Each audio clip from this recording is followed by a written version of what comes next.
히브리서 보겠습니다. 히브리서 11장 30절입니다.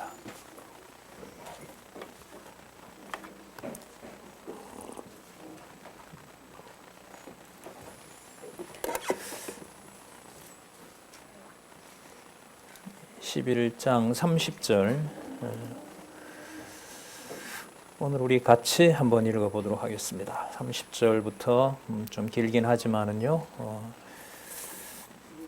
34절까지 같이 읽어보도록 하겠습니다. 시작. 믿음으로 7일 동안 여리고를 두루다니며 성이 무너졌으며 믿음으로 기생 라합은 정탐꾼을 평안히 영접하였으므로 순종치 아니한 자와 함께 멸망치 아니하였도다. 내가 무슨 말을 더하리요? 기드온, 바락, 삼손, 입다와 다윗과 사무엘과 및 선지자들의 일을 말하려면 내게 시간이 부족하리라. 저희가 믿음으로 나라를 이기기도 하며 의를 행하기도 하며 약속을 받기도 하며 사자들의 입을 막기도 하며 불의의 세력을 멸하기도 하며 칼날을 피하기도 하며 연약한 가운데서 강하게 되기도 하며 전쟁에 용맹되어 이방 사람들의 진을 물리치기도 하였더라. 이렇게 마무리하겠습니다. 우리 교재는 성경강론 17권 9223쪽에 보시면 본문과 함께 같이 설명도 되어 있습니다. 오늘 우리 11장 30절부터 시간 주신 데까지 같이 살펴보도록 그렇게 하겠습니다. 잠시 우리 개론을 살펴보면은요, 히브리서는 예수 그리스도의 이제 붙여도 될 것 같습니다. 영원한 사역, 영원한 신분과 영원한 사역을 받아들이지 않는 것을 유대주의로 규정을 하고 있습니다. 성령께서 그럼 유대주의가 무엇인지, 그러면 예수님의 신분이 본래 어떤 분인지, 어떤 사역을 하시는지를 히브리서 기록을 통해서 계시해 주신 바로 하나님의 말씀이 우리가 유대주의에 대한 경계 내용으로 살펴보고 있는 내용입니다. 우리가 크게 세 부분으로 나누어서 지금 살펴보고 있는데요. 6장까지 바로 예수의 신분이 얼마나 우월한 분인지, 구약 성경 전체 또 신약 성경 전체에서 예수라는 이름, 그 예수라는 이름은 이 땅에 오신 역사적 예수시죠. 나사렛에서 30여 년 동안 불렸던 이름이고, 그 다음에 공생애를 하시면서 눈에 보이는 예수의 신분이 어떤 분인지를 우리는 복음서를 통해서 확인을 했습니다. 그리고 그렇다면 그 신분에 따라서 그분은 어떤 사역을 이 땅에서 하셨는지, 그냥 3년만 하신 건지, 그건 아니라는 거 우리 요한복음 통해서 살펴봤고요. 그럼 어떤 일을 하신 것인지, 또 저 하신 일이 주제로 확인을 해야 되는 거죠. 유대주의라고 하는 것을 경계하도록 하는 내용이라고 주장을 하고 이렇게 입증을 해놓은 우리 성경신학의 주장을 여러분들이 같이 의미와 관련해서 같이 확인을 해 가시는 게 중요하죠. 그러니까 예수 그리스도의 신분과 예수 그리스도가 해가시는 일을 깨닫지 못하면 타이틀로 보면 유대주의에 빠져드는 거죠.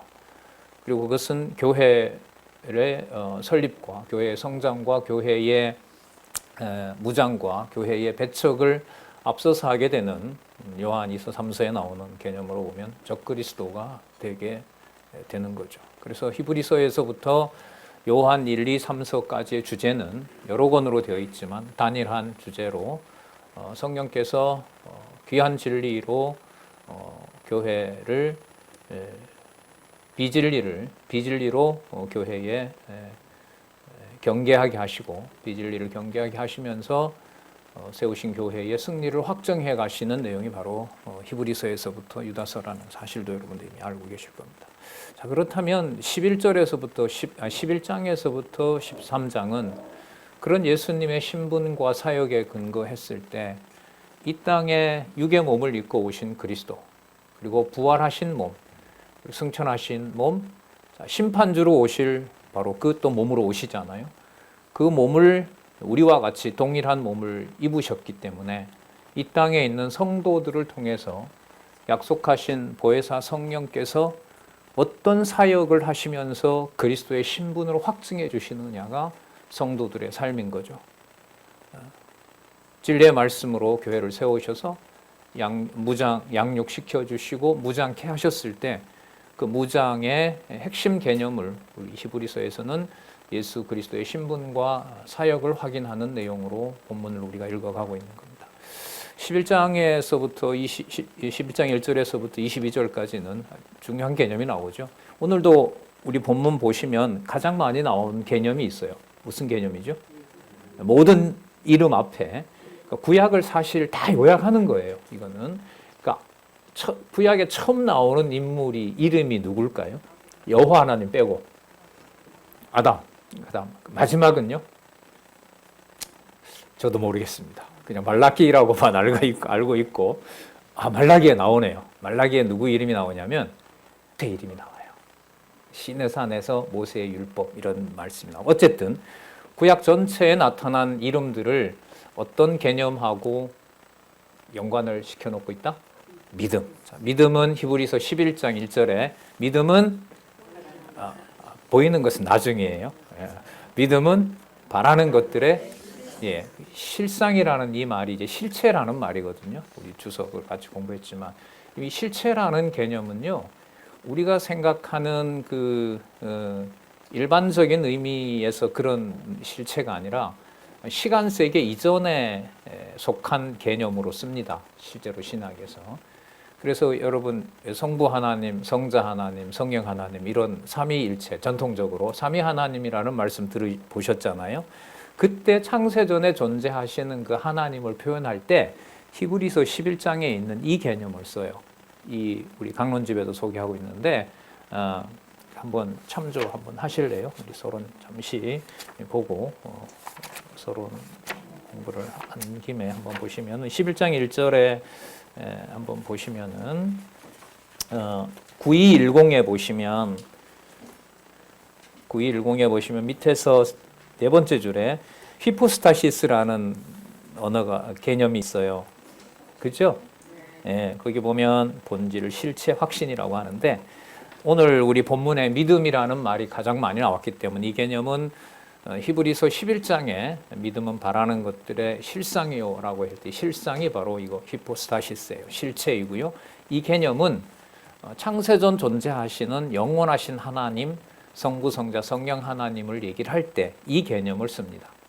자, 그렇다면 오늘 믿음으로 후사가 되게 하셔서 논리적으로 연결을 해야겠죠. 믿음으로 후사가 되게 하셨으니까 11장 23절부터 40절까지 믿음으로 무슨 승리를 하게 한다? 최후 승리를 하게 하는 거예요. 그러면 구약 성도들에게 최후 승리는 시간으로 보면 아담에게 약속했던 메시아가 이 땅에 육의 몸을 입고 오는 그리스도로 완성되는 거겠죠. 왜? 구약에 속해 있기 때문에.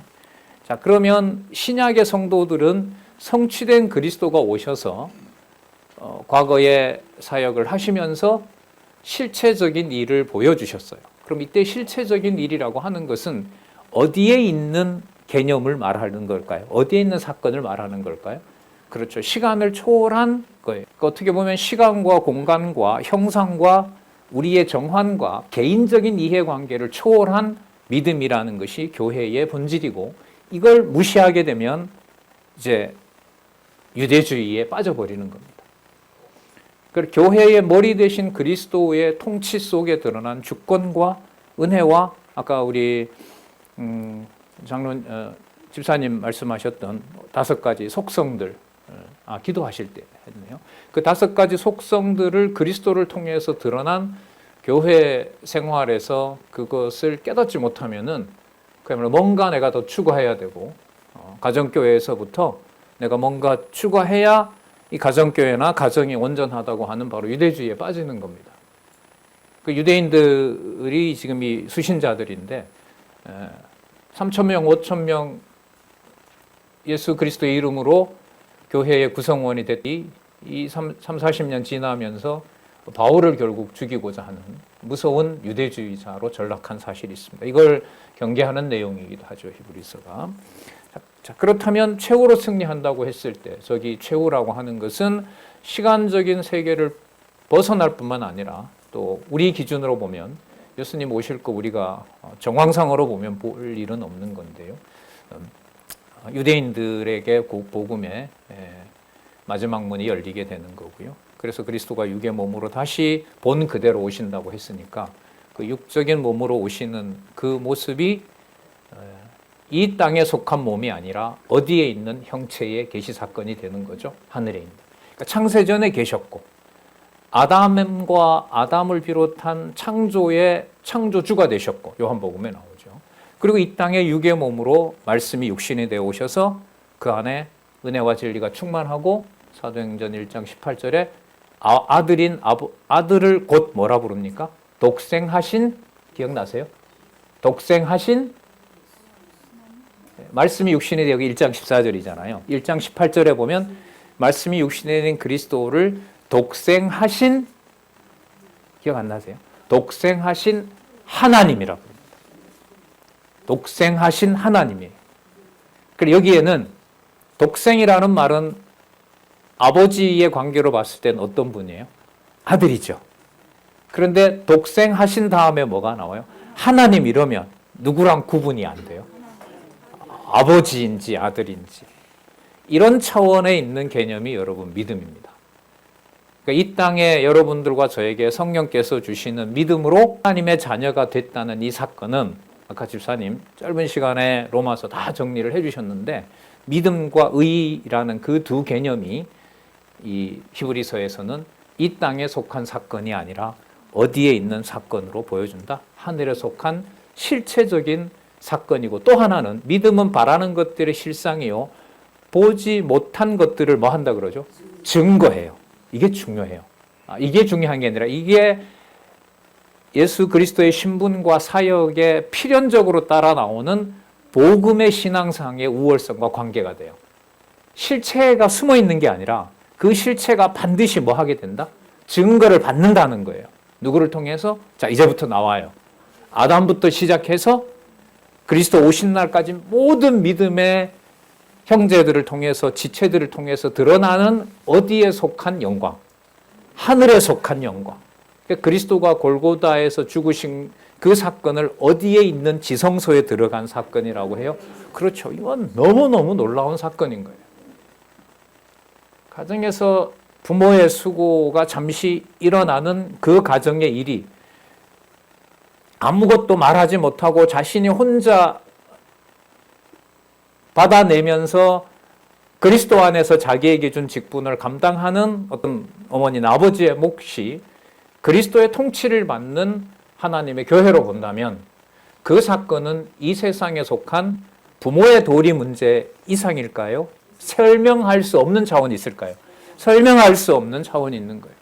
이걸 지금 어떤 가정교회뿐만 아니라 모든 당시에 만나든 만나지 못하든 이 믿음의 말씀을 보는 지체들에게 믿음은 반드시 뭐 하도록 하는 사건이다? 증거하게 하는 바로 그 실체적 사건이다.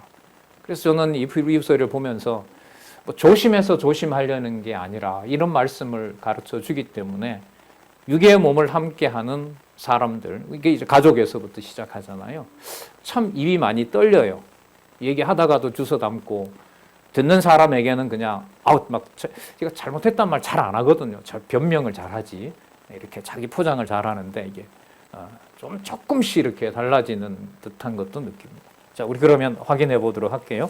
처음에 나오는 사람이 여러분 누구예요? 자, 34절까지 믿음으로 사사들 및 다윗과 선지자들이 저기 보시면 승리함을 밝혀주거든요. 그럼 여러분 이때 승리가 이 땅에 일어나는 다윗이 육적으로 많은 사람을 죽이면서 제국을 세운 그런 승리를 말하는 걸까요? 아니죠.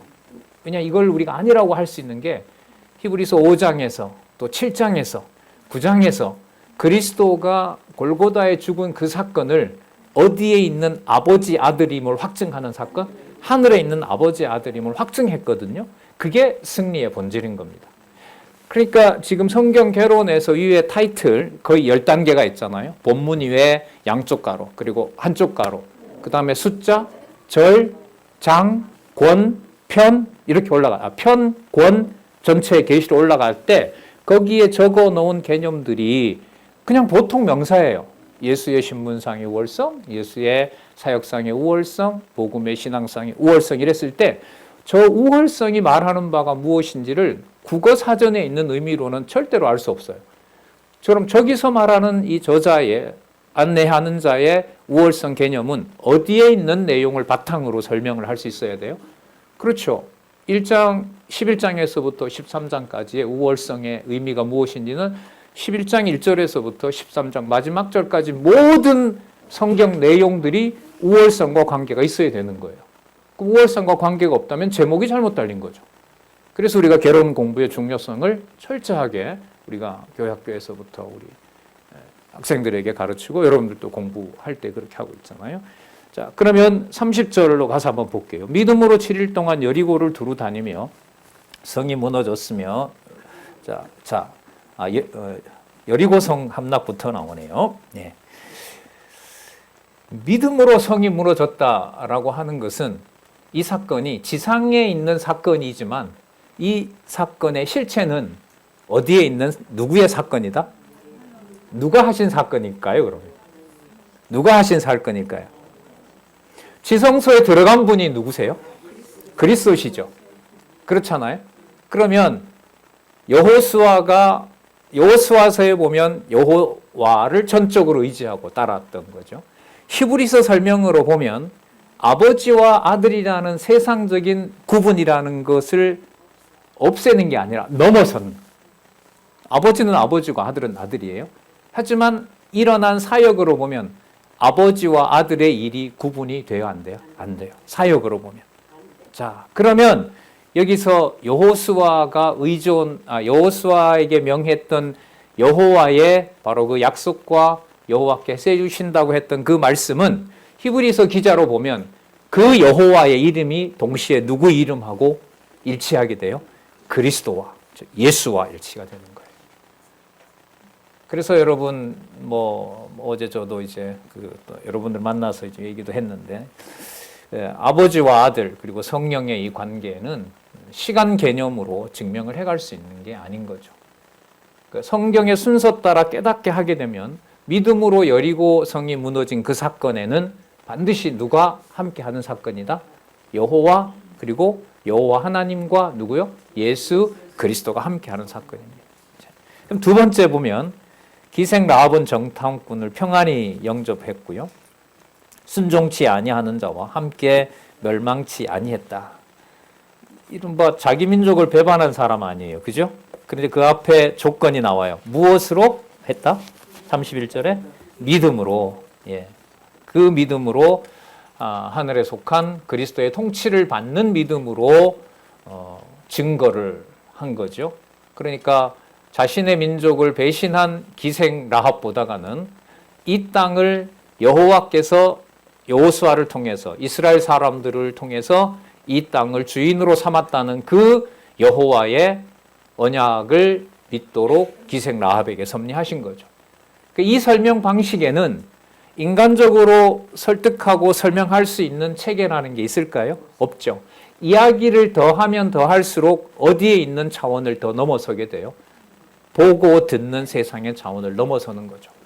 그게 여러분 히포스타시스라고 하는 믿음의 실체를 말하는 거예요. 이게 중생하고 진리의 말씀으로 양육받은 여러분들과 제가 속해 있는 육의 몸을 이 땅에 둔 가정교회에서부터 시작되는 실체입니다. 실체적 사건입니다. 에베소서 1장 3절에서 그리스도 안에서 교회를 우리가 살펴봤잖아요. 히브리서에 와서 아까 우리 로마서 정리해 주셨는데 로마서 16장 마지막 절에 아까 소개도 하시더라고요.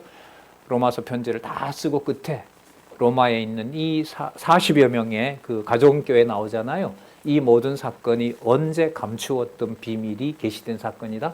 창세전. 이렇게 딱 나오는 거예요. 그리고 여러분 히브리서는 어디에 두느냐?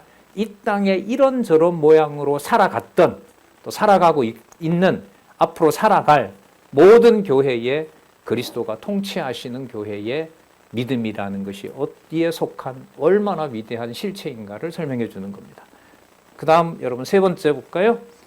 32절 내가 무슨 말을 더하리요? 많다는 거죠. 기드온 아시죠? 바락도 아시는 분이죠? 그건 잘 모르세요? 뒤에 설명 다 나와 있어요. 사사기에 나오죠? 예, 사사기에 나오고 삼손, 그 다음에 입다, 여기 사사기까지고요. 다윗과 사무엘은요? 사무엘, 선지자들은요? 선지서 어디부터 어디까지? 예, 이사야부터 말라기. 그러면 요 한 줄 속에 어디서부터 어디까지 다 나와 있어요? 역사서부터 말라기까지. 그 모든 이 땅에 온 실체가 지배하는, 하늘에 속한 실체가 지배하고 그 실체를 뭐 하도록 했던? 증거하게 했던 자들로 설명을 하고 있는 겁니다. 선지자들이 이를 말하라면 내게 시간이 부족하리로다. 예. 여러분 요한복음 마지막 21장에 보면 마지막에 그렇게 나와요. 예수 그리스도가 이 땅에서 하신 놀라운 본성과 신성, 본성이 신성이신 사건을 일일이 쓰려면 뭐가 부족하다? 이 땅에도 다 못 써놓는다. 이 땅에도. 그래서 이게 계시의 말씀의 권위가 보통 권위가 아니죠. 모든 것 중에 요만큼의 진리로 완성이 됐다는 것은 놀라운 사건이라고 할 수가 있는 거죠. 그러면서 33절에 저희가 다시 또 이제 정리를 해갑니다. 믿음으로 나라들을 뭐하기도 이기기도 하고. 여러분 늘 이겼을까요? 때때로 이겼을까요? 때때로 이겼어요? 그럼 늘 이긴 거 아니네요. 그 믿음이 부족한 일이 되는데. 자, 그러면 이런 예를 들게요. 이거는 실제로 구약을 읽어 가실 때 생각해 보셔야 될 거예요. 다윗이 정복 전쟁에서 많은 대적들 죽였죠. 맞죠? 유다의 마지막 왕 시드기야 때는 바벨론에 이겼어요? 졌어요? 졌죠. 예레미야 선지자가 당시에 선지자였거든요. 나라가 19년, 거의 20년 동안 3차에 걸쳐서 예루살렘이 망합니다. 그러면 이 본문에 의하면 나라들을 이긴 거예요? 진 거예요? 그럼 이 말씀 틀렸네요? 그럼 여기다가 믿음으로 때때로 나라들을 이기기며 하며 이렇게 적을까요? 그럼 다시 하나 또 들어볼게요. 예수 그리스도께서 오병이어의 역사를 하신 거, 이 땅에는 어느 누구도 할 수 없는 사건이 맞죠? 그거는 예수가 그리스도임을 확증해 주는 사건 맞아요? 자, 그러면 골고다에서 처참하게 부끄럽게 죽으신 사건은 예수님 승리한 겁니까? 패배한 겁니까? 그럼 그 자리 가셔서 할렐루야라고 다 찬송하실 수 있어요? 그래요? 예. 그럼 히브리서 안 들으셔도 돼요. 하게 하시면 합니다. 못합니다. 못해요. 사실 그래서 믿음장이라는 걸 제가 이 성경신학 만나기 전에 대학에 들어가서 한 37년 전에 그 첫 수련회를 가서 믿음장 듣고 되게 충격을 받았어요. 근데 이제 그 다음부터 걸리기 시작해요. 믿음으로 나라를 이겼다고? 그럼 진 것도 많은데? 그러면 에덴 동산 사건이 이긴 사건입니까? 진 사건입니까? 그렇게 물으면 안 되지. 그렇죠. 이제 이렇게 치셔야 돼요. 이분법으로 질문할 때 여러분들 일단은 경계해야 돼요. 하나로 모아놓고 질문을 해가는 거예요. 여러분들하고 잠시 그 시간을 갖는 거예요. 에덴 동산부터 그럼 우리 요한계시록 지난 12월에 마쳤잖아요. 요한계시록에 그리스도가 재림하시고 최후 심판하러 오실 때 상황이 승리하고 있습니까? 철저하게 패배하고 있습니까? 어디도 마지막에 맡긴다고요? 회복된 천년왕국도 사단에게 반드시 맡긴다고 되어 있어요. 그거 나라들이 이기고 있는 걸까요? 지고 있는 걸까요? 지고 있는 거예요? 이기고 있는 거예요? 그렇게 물으시면 안 되죠. 그럼 제가 이제 되물을 거예요. 그럼 어떻게 하면 이기는 거고 지는 거예요? 그렇죠. 이 말이 여러분 그냥 우리가 웃자고 하는 소리가 아니라 여러분 성경 개론의 구조가 아주 다양한 사건들을 좁혀 들어가잖아요. 그러니까 다양한 사건들을 10가지에서 5가지로 2가지 선악에서 다시 또 어떻게 누구 이름으로 모아요? 여호와로 모아가잖아요. 이걸 우리가 여호와 계시라고 하는 거예요. 이걸 지금은 아까 우리 박 집사님이 지금은 할 수 있다는데 지금은 더 할 수 없어요. 누가 그 계시를 깨닫게 하지 않으면, 믿음으로, 하늘에 속한 믿음으로 깨닫게 하지 않으면, 성경을 알면 알수록 그 지적 정보라는 것으로 그것을 알 수 있는 건 아니에요. 어쩌면 이게 무서운 교만일 수도 있겠죠. 그게 숨어있는 유대주의라고도 할 수 있는 거고요. 그리스도의 나라는 에덴 동산부터 최후 심판까지 패배한 역사가 없습니다. 어떤 의미에서 누가 살아계신 존재를 확인해주고 계시하는 데서는, 여호와 하나님의 영원하신 존재와 속성을 계시하는 데 있어서는 어떤 경우에라도 그 나라는 패배한 적이 없습니다. 그렇다면 패배와 승리 개념은 지금 본문에 나와 있는 대로 믿음이라는 낱말하고 꼭 연관을 시켜야 되는 거예요. 그럼 이때 이 믿음은 실체로서 어디에 있는 범위로 설명이 안 된다? 여기에 있는 언어, 여기에 있는 정황으로 설명될 수 없는 실체적 사건이라는 겁니다. 계속 볼게요. 나라를 이기기도 하며 의를 행하기도 하며 또 약속을 받기도 하며, 그 다음 볼게요. 사자들의 입을 막기도 하며. 이 근거를 여러분 주석에 보면 예를 다 드러놨어요. 사사기, 사무엘상, 이사야, 말라기에 있는 대로 본문들에 다 근거를 두고 있습니다. 그러니까 여러분 오늘 우리가 읽었던 이 단락에는 구약 성경 어디가 다 나와요? 아까 나라들이라고 나왔으니까 자손 땅 통치권 아담에게 준 것에서부터 시작해서 아까 말라기까지 놀라운 본문이에요. 그래서 여러분이 특히 한 300년 전에 개혁파 신학자들의 그 로마 가톨릭으로부터 구원론에서 벗어나서 이 구원의 참된 의미가 뭔지를 히브리서 주석에 엄청난 시간과 양을 투자합니다. 근데 처음에 뭐가 그렇게 할 말이 많냐라고 했는데 당장 오늘만 보더라도 어디 내용이 다 나와요. 그렇죠. 구약의 본문이 다 나오기 때문에 이 분량의 주석을 하려면 이게 뭐 몇십 페이지가 될지 몇백 페이지가 될지 이제 그렇게 늘어나는 거예요.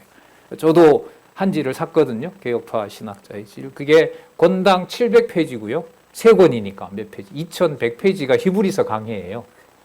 그러니까 나올 때마다 이게 전부 어디를 건드니까 구약을 다 바탕으로 하기 때문에. 그러면 여러분 왜 분량이 그만큼 많아질 수밖에 없느냐? 여기서 말하는 믿음이라는 실체가 성경 전체를 이해해 가는데 매우 중요한 개념이고, 주제로 보면 예수 그리스도의 신분과 사역만을 바라보게 하는, 온전케 하시는 그리스도만 바라보게 하는 그 의미로 이 개념마다, 사건마다 믿음이라는 말씀으로 연결을 하고 있어요. 그 다음도 볼게요. 34절.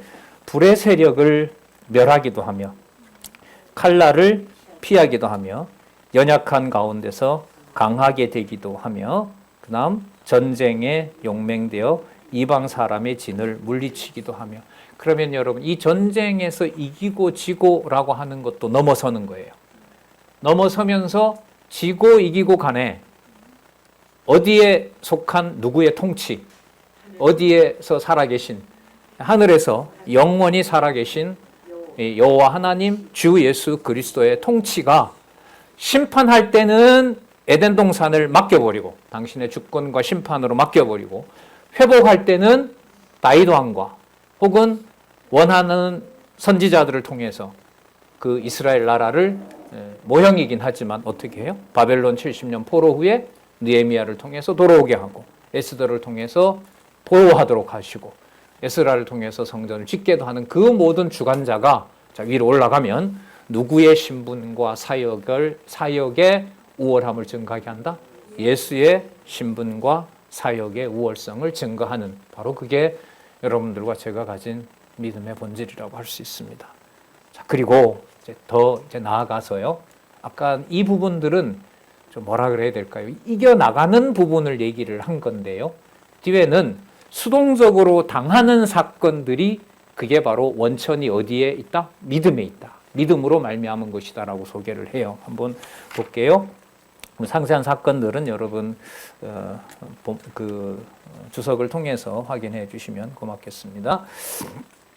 35절부터 40절. 증거만 받았어도 약속된 더 좋은 것을 받을 것을 밝혀줍니다. 약속된 더 좋은 것은 이 지상에 일어난 일이지만 이 지상에서는 설명할 수 없는 실체, 히포스타시스 나온 거 좀 반복을 할게요. 중요한 개념이거든요. 믿음, 이 실체라고 하는 그 히포스타시스는 바로 하늘에 속한 바로 그 사건, 아버지와 아들과 그 다음에 보내신 성령을 통해서 증거되는 그 속성을 가진 게 바로 믿음입니다. 35절 볼게요. 여자들은 자기 죽은 자를 부활로 받기도 하며, 사르밧 과부 사건 아시죠? 엘리야 시대 때 그때 죽은 아들 살려내고요. 또 있어요. 수넴 여인이라고도 나와요. 수넴 여인도 죽은 아들을 살렸다는. 그러면 그 열왕기에 보면 그 사건은 나오지 않아요. 그렇게 해서 살아났다는 건데, 히브리서 해석은 살아난 아들을 통해서 어디에 속한 믿음을 받은 자라는 걸 확신했다? 하늘에 속한 믿음이에요. 실체를. 그리고 그분으로 육의 몸으로 올 그리스도가 오지가 않았지만 반드시 육의 몸을 입고 이 땅에 내 죽은 아들이 살아나는 것처럼 그분이 반드시 오게 되어 있다. 현상적으로 보면 시간 속에서 다가올 미래 일이지만, 본질적으로 보면 시간 세계를 거슬러 올라가면 어디에 속한 믿음? 하늘에 속한, 창세전 영원하신 하나님의 존재와 사역 속에 들어있는 사건. 그게 바로 그런 면에서 아담에게 일어난 일이나 장차 우리 후에 올 저희들 세대 다음에 올 그리스도의 재림과 또 마지막 천년왕국과 최후 심판에 나타날 모든 교회의 사건의 그 실체는 그리스도에게도 맞춰졌다는 데서는 실체 사건으로 서는 겁니다. 그 방법과 그 드러내는 절차들은 그야말로 절대 주권이에요. 상상을 초월합니다. 제가 그 신이 죽었다는 니체를 전공했잖아요. 그 10대까지 얼마나 말 잘 듣고 피아노나 작곡도 하고 그래요. 그 아버지가 5살에 돌아가셨던 루터 교회 목사였기 때문에. 그래서 교회에서는 다 그 청소년 때 별명이, 니체 별명이 리틀 미니스터, 꼬마 목사. 강론부터 그다음에 이게 찬송가 있죠. 찬송가부터 못하는 게 없고요. 똑똑하고. 근데 17살에 독서 클럽에 들어가죠. 김나지움에 들어가서 거기서 이제 탁 만나고 속았다. 아버지에게 아버지는 일찍 돌아가셨으니까 어머니에게 속았고, 어머니의 교육에 속았고, 누나한테 속았고. 그래서 어떤 회고를 하냐면, 나는 다시 태어나면 이 세상에 만나고 싶지 않은 사람 2사람이 있다. 하나는 우리 어머니, 하나는 우리 누나.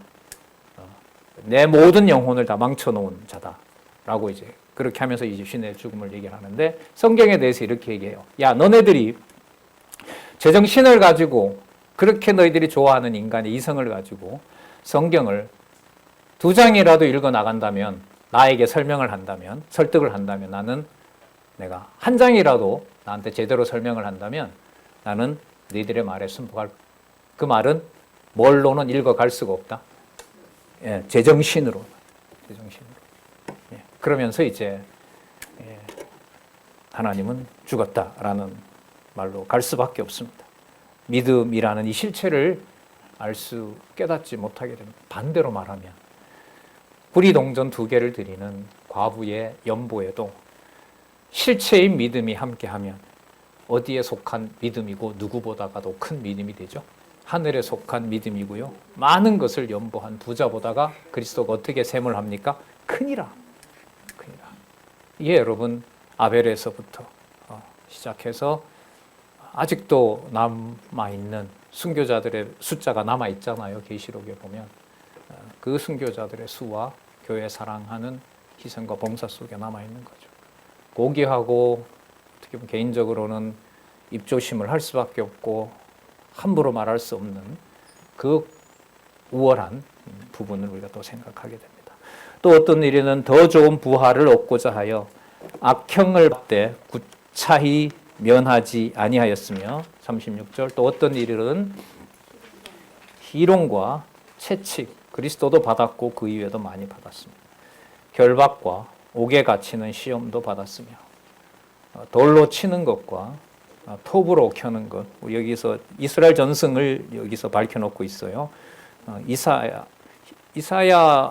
당시의 왕이 누구냐 하면요, 므낫세였어요. 므낫세가 누구 아들이었죠? 히스기야 왕의 아들이에요. 하나님 희한하게 대조를 시키죠. 히스기야의 어떤 그 여호와 경외는 여러분 잘 아시잖아요. 그 아들 므낫세가 이사야의 예언의 말씀을 적어가는 걸 견딜 수가 없는 거죠. 이렇게 처참하게 죽였다고 합니다. 그다음 시련과 칼에 죽는 것을 당하고 양과 염소의 가죽을 입고 유리하여 궁핍과 환난과 학대를 받았으니, 이거 전부 구약에 있는 사건이고요. 그리스도 당시에 일어난 일이고요. 사도들에게 일어난 일이고요. 사도가 죽은 다음에 이 기록을 할 때도 일어난 일이고요. 모든 사건에 감당할 수 없는, 인간적으로 감당할 수 없는 사건은 이 기록 후 약간 언급은 되지만, 이 기록 후 제가 조사한 바로는 적어도 110만 명이 학살당하는 예루살렘 붕괴, 처참한 그 멸망 사건의 모든 게 모아지는데요. 참 이걸 예수께서 예루살렘 멸망 예언하신 거 맞죠? 맞죠? 돌 하나 돌 위에 돈 놓이지 않고 멸망한다는 거예요. 그럼 거기에 예수 그리스도를 믿는 교회가 이미 세워졌기 때문에 믿음의 형제들이 있겠죠. 그럼 그들이 흘리는 피가, 그들의 순교가 또 고생과 환난이 누가 어디에서 겪어서 어디에 있는 지성소에 간 사건일까요? 누가? 예수께서 어디에서?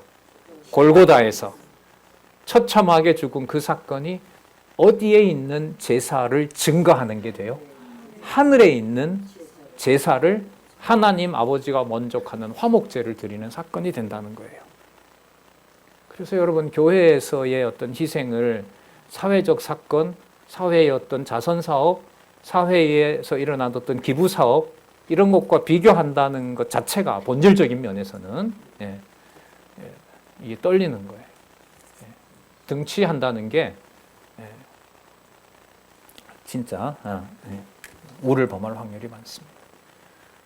궁핍과 환난과 학대를 받았으니 이런 사람들은 세상이 감당치 못하였도다. 저희가 같이 한번 읽어볼까요? 우리 40절까지 시작. 저희가 광야와 산중과 암열과 토굴에 유리하였느니라. 이 사람들이 다 믿음으로 말미암아 증거를 받았으나 약속을 받지 못하였으니 이는 하나님이 우리를 위하여 더 좋은 것을 예비하셨은즉 우리가 아니면 저희로 온전함을 이루지 못하게 하려 하심이라. 여러분, 일단 한 페이지 넘기셔서요, 이 본문 내용의 명확한 해석을 또 한번 보고요. 해석이 아니라 번역을 설명을 한번 보고 다시 본문 말씀 잠시 또 더 드릴게요. 9228페이지에 가시면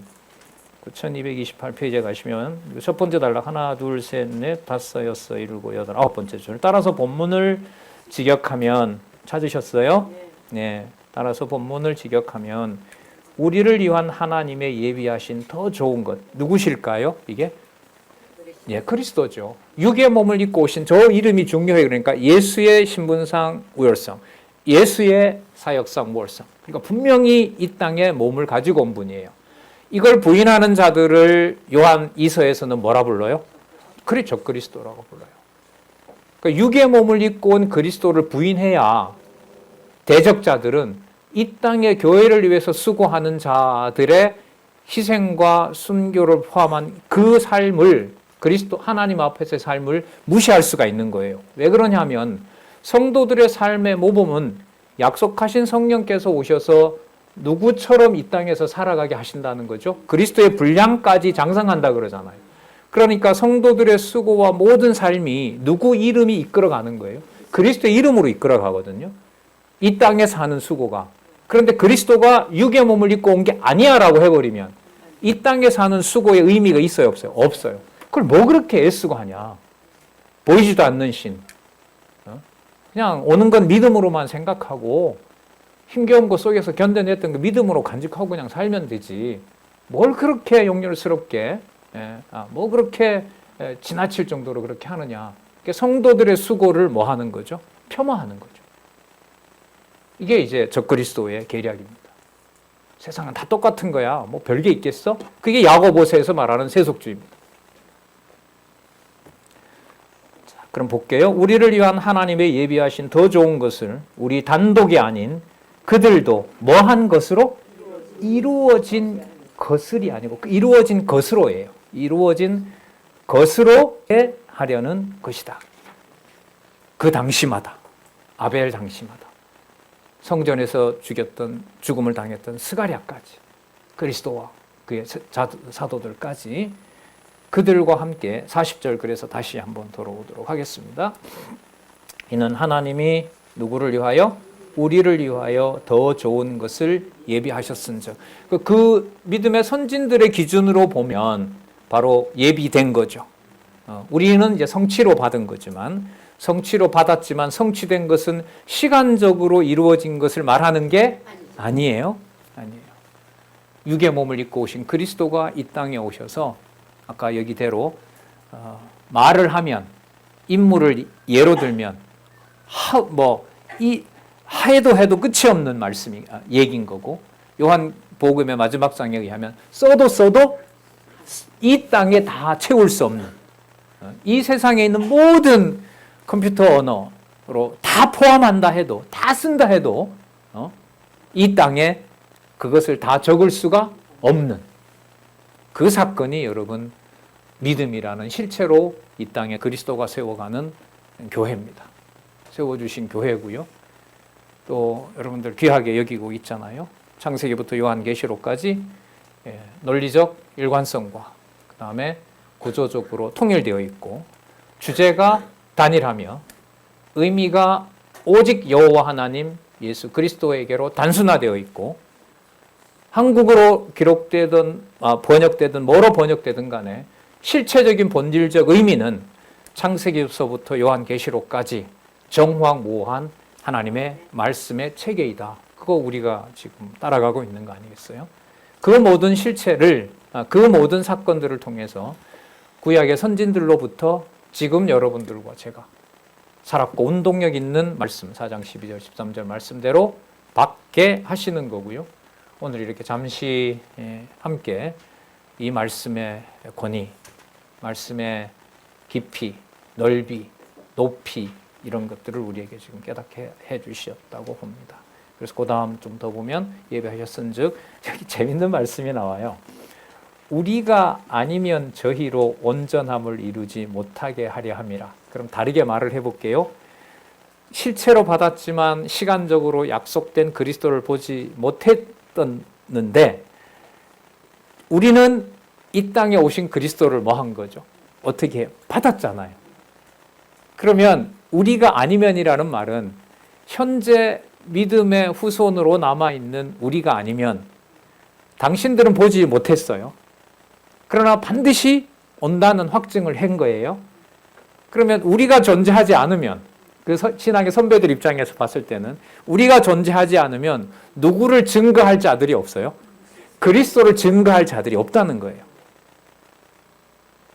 그러면 믿음의 선진들이 예를 들면 아브라함을 다 우리가 실체적 사건, 그리스도 안에 있는 믿음의 영역 안에서 본다면은 믿음의 선진들이 바라는 게 제가 그냥 단지 교회에 나오면 되겠다. 우리 손자가 나왔으면 좋겠다. 이런 차원의 바람이 아니라 그 소원을 할머니, 할아버지가 갖는, 할머니, 할아버지가 주체가 되는 게 아니라 어디에 속한 믿음이 증거하게 하는 역사가 됩니까? 하늘에 속한 실체인 믿음이 할아버지와 할머니, 어머니, 아버지의 입을 통해서 이 믿음의 선진들이 바랐던 것처럼 말씀 안에 들어와서 실체인 누구를 만나게 해주는 기도가 됩니까? 그리스도를 만나는 기도가 되는 겁니다. 우리 교회 모든 일들이 원로에서부터 시작해서 일이 이렇게 하나로 논의가 되고 하잖아요. 이번 연말에 교회 안내서 만들면서 더 그걸 이제 분명히 했는데, 그럼 그 체계가 믿음의 선진들이 장차 올 그리스도와 그 이후에 올 신앙의 후배들이 이 땅에 온 그리스도의 몸을 통해서 일어난 일을 보면서 어디에 있는 실체를 깨닫게 되는 하늘에 있는 실체를 깨닫게 되는 것처럼 신앙의 선배로서 살아간다라고 하는 것은 우리에게 여러분에게 주어진 믿음이라는 이 하늘에 속한 실체가 살았고 운동력 있는 말씀으로 여러분들과 제 입을 통해서 동료들에게, 지체들에게, 동력자들에게, 그리고 가까이 있는 가족들에게, 가정교회에, 그 다음에 후배들에게 어디에 있는 실체를 증거하게 하는 역사다? 하늘에 있는 이 믿음이라는 역사를 증거하게 하는 실체입니다. 다시 한번 또 드렸고 감사하고 이 놀라운 일에 같이 또 귀한 시간 보내게 돼서 참 감격스럽다 이런 말씀을 안 할 수가 없네요. 여러분들도 그러시죠? 네. 그럼 이쯤에서 히브리서를 마쳐도 돼요. 이 정도 받아도 우리 충분히 받잖아요. 그죠? 근데 12장, 13장이 또 남아 있어요. 이제는 뭐밖에 안 남았을까요? 아까 죄송합니다. 톱으로 켜고 이런 것까지 믿음과 나왔으면 12장, 13장은 뭐가 나올까요? 피해갈 수 있다, 없다? 무엇을? 이른바 징계를. 이렇게 논리적으로 연결이 돼요. 읽기 싫으세요? 그러면 좋습니다. 읽기 싫으신 분은 12장 예습 안 하셔도 되고요. 13장도 안 하셔도 되고, 근데 이걸 안 하시고 야고보서로 넘어가잖아요. 더 숨이 막힙니다. 이렇게 예습을 할 수 있도록 안내를 해드리고, 같이 따로 공부하시는 것보다 이렇게 같이 이렇게 나갈 때 같이 히브리서를 같이 공부하고 또 이제 설명이 여러분 본문 설명이 너무 주석이 잘 돼 있으니까요. 함께 같이 공부해 가셨으면 좋겠습니다. 수고들 하셨습니다. 기도하겠습니다. 하나님 아버지 감사합니다. 들을 수도 없고 말할 수 없는 귀한 진리의 말씀을 이 시간 다시 한번 말하게 하시고 또한 귀한 동력자들, 지체들과 하나님의 말씀에 놀라운 영광스러운 잔치에 참여시켜 주셔서 감사드립니다. 간절히 원하옵나니 진리의 말씀을 허락해 주신 대로 때를 얻으나 못 얻으나 증거하며 하늘에 속한 놀라운 복을 전하는 일에 저희들이 함께 합력하며 또한 함께 선한 일에 힘을 모을 수 있도록 저희들의 생각과 마음을 성령께서 온전히 주관하여 주시옵소서. 귀한 우리 후배 군 생활을 시작하게 됩니다. 잘 잡아주시고 가는 곳에서도 여호와 하나님 살아계신 것을 잊지 않고 잘 견디고 또 지금도 군에서 수고하는 또 저희들 자녀들이 있사오니 그들에게도 동일한 마음으로 그 영혼까지 하나님 힘주시고 또 잘 견뎌낼 수 있도록 인도하여 주시옵소서. 예수님의 이름으로 기도드렸습니다. 아멘.